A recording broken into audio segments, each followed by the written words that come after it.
తినబట్టురు కదా, మీరు ఎందుకు తింటలేరు?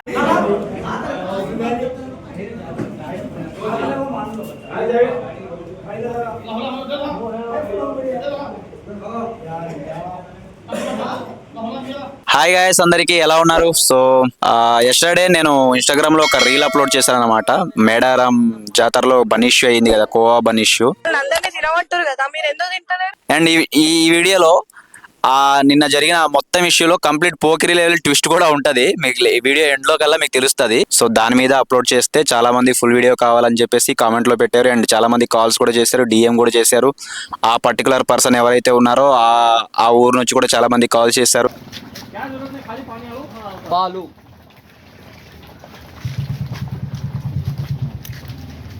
చక్కెర బొంబాయి రవా ఫ్రెండ్స్. కానీ ఎవరైతే ఆ మీడియా ఉన్నారో దీన్ని ఒక ఇంటర్పోల్ ఇష్యూ లాగా ట్రీట్ చేసి వాళ్ళ దేశమే నాశనం అయిపోయినట్టు ట్రీట్ చేశారు కదా. సో మాట్లాడదాం, ఏం జరిగింది, ఎందుకు వెళ్ళారు, అనులో ఇష్యూ ఉందని మాట్లాడదాం. సో రీసెంట్ గా మనకు తెలంగాణలో మేడారం జాతర అంటారు కదా, అది జరిగింది అనమాట. ఆ సందర్భంగానే మన వాళ్ళందరూ అక్కడికి వెళ్ళి బండ్లు అమ్మడానికి వెళ్ళారు, కోవా బన్. యాక్చువల్ గా వాళ్ళ ప్రొఫెషనే ఇది. అంటే కోవా బండ్లు వాళ్ళు ఇప్పుడే కాదు, వాళ్ళు చిన్నప్పటి నుంచి వాళ్ళ ఫ్యామిలీ అందరూ వాళ్ళ ప్రొఫెషన్ అంతా మొత్తం కోవా బండ్లు అమ్ముకొని బ్రతుకుతారంట. వాళ్ళ ప్రొఫెషన్ ఇది.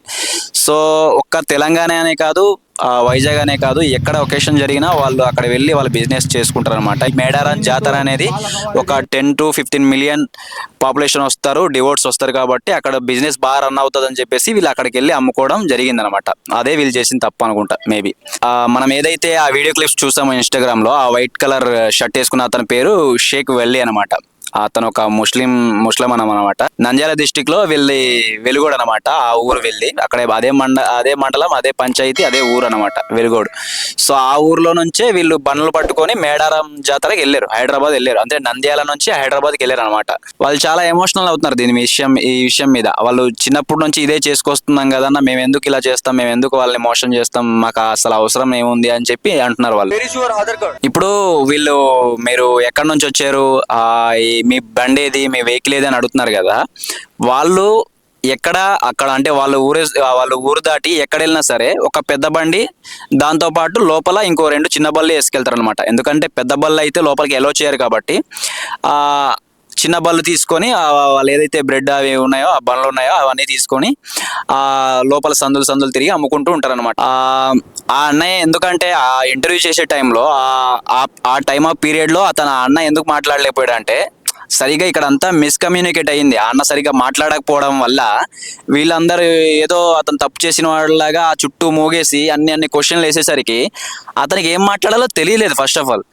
అండ్ ఆ అన్నకి కంటిన్యూస్గా 3 days నుంచి స్లీప్ లేదంట. పాపం అతను అంతా అలసిపోయి ఉండడం వల్ల, కంటిన్యూస్గా స్లీప్ లేకపోవడం వల్ల వీళ్ళందరూ వచ్చి అడిగేసరికి చెమటలు పట్టేసి ఏం మాట్లాడాలో తెలియకుండా మిస్కమ్యూనికేషన్ అవ్వడం వల్లనే ఇదంతా జరిగింది. సింపుల్ గా చెప్పాలంటే అతను మాట్లాడలేకపోవడం వీళ్ళకి ప్లస్ పాయింట్ అయ్యింది అంతే. అండ్ ఇంకో విషయం ఏంటంటే, వీళ్ళు మీ ఆధార్ కార్డ్ ఏది అంటున్నారు కదా. అతని ఆధార్ కార్డు ఫిజికల్ గా బండిలో ఉంది. వీళ్ళు పెద్ద బండి ఇందా కదా నేను చెప్పాను కదా, పెద్ద బండి తెచ్చుకుంటారు, అందులో ఉంది. ఎందుకంటే జేబులో వేసుకొని తిరిగితే పడిపోద్ది అని చెప్పేసి వీళ్ళు ఫిజికల్ ఆధార్ కార్డు వచ్చేసి బండ్లో పెట్టేసి, నార్మల్గా ఫోన్లో వీళ్ళకి ఆధార్ కార్డు ఉంటుంది.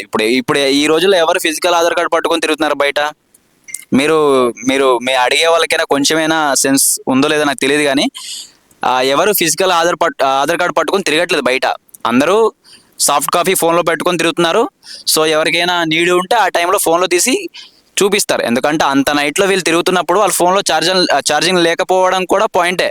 ఒకవేళ ఆధార్ కార్డు ఉండి, అంటే ఆధార్ కార్డు ఆధార్ కార్డు లేకపోతే మీరు స్కామ్ చేసినట్టే అని మీరు అంటున్నారు కదా. ఒకవేళ ఆధార్ కార్డు ఉండి వాళ్ళు స్కామ్ చేస్తే మీకు ఓకేనా? ఈ ఇష్యూని మీరు సీరియస్ గా తీసుకొని మీరు అంత రచ్చ చేశారు కదా వాళ్ళ దగ్గర వెళ్ళేసి, మీరు ముస్లింలని, హిందువులని, క్రిస్టియన్లని, రిలీజియన్ ని మధ్యలో అడ్డు పెట్టుకొని చెప్పేసి ఇంత రచ్చ చేశారు కదా.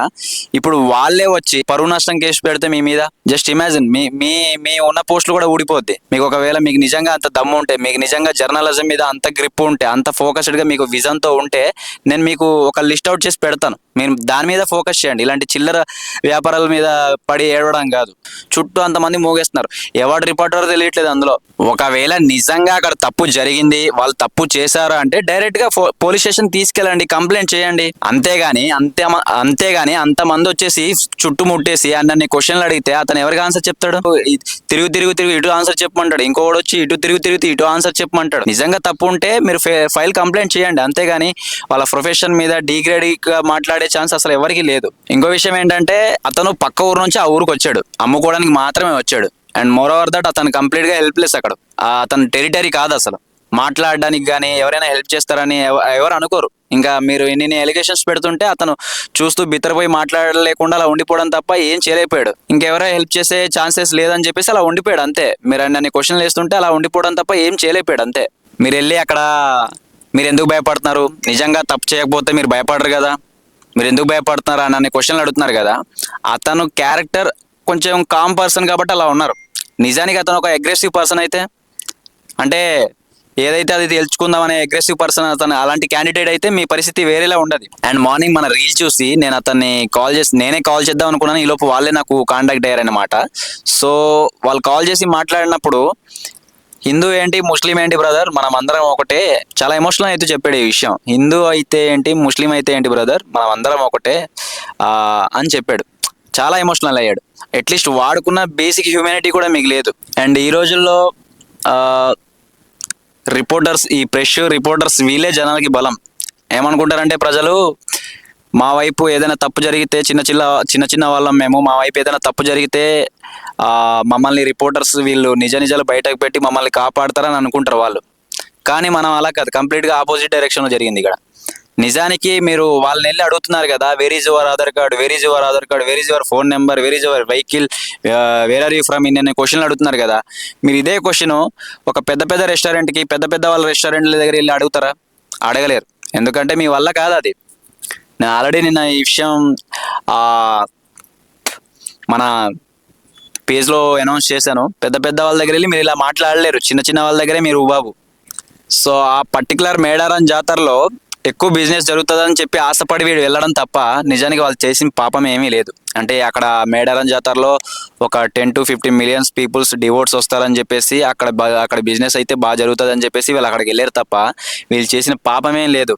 దాని నార్మల్గా అయితే 5 days వరకు ఆ బన్ను ఉంటుందంట వాళ్ళు ఒకసారి పేక్ చేస్తే. కానీ వాళ్ళు 5 days దాన్ని ఉంచరు, 3 days లోపే దాన్ని అమ్మేసి కొత్త స్టాక్ తీసుకొస్తారనమాట. ఇది రెగ్యులర్గా మనకు షాపుల్లో అమ్మే బన్నులు కాదు.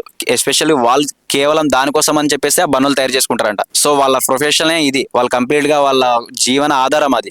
వాళ్ళు నిజంగా ఒరిజినల్ కోవా బన్ కాదంటున్నారు కదా, వాళ్ళు నిజంగా ఒరిజినల్ కోవా బన్ అమ్మితే ఒక కోవా బన్ 40 rupees ఛార్జ్ చేస్తారంట. వాళ్ళు అంతా ఎవరు అఫోర్డ్ చేయలేరు కాబట్టి వాళ్ళు అప్పటి నుంచి 10 రూపాయలకే అమ్ముతున్నారు.